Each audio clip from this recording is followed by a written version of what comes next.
দুপুরে সচিবালয় স্বরাষ্ট্র মন্ত্রণালয়ের সভাকক্ষে আগামী 17 থেকে 20 ফেব্রুয়ারি ভারতের নয়াদিল্লিতে 55তম বিজিবি বিএসএফ মহাপরিচালক পর্যায়ের অনুষ্ঠিতব্য সীমান্ত সম্মেলন উপলক্ষে প্রস্তুতিমূলক আন্তঃমন্ত্রণালয় সভায় যোগ দেন স্বরাষ্ট্র উপদেষ্টা অবসরপ্রাপ্ত লেফটেন্যান্ট জেনারেল মোহাম্মদ জাহাঙ্গীর আলম চৌধুরী।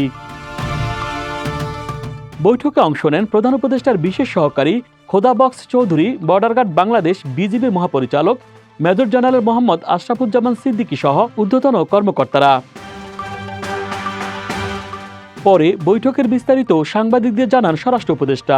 বলেন, এবারের সম্মেলনে ভারতের সাথে বাংলাদেশের কথার টোন আলাদা হবে, সীমান্ত হত্যা বন্ধ করা সহ বিভিন্ন বিষয়ে আলোচনা হবে বলেও জানান তিনি।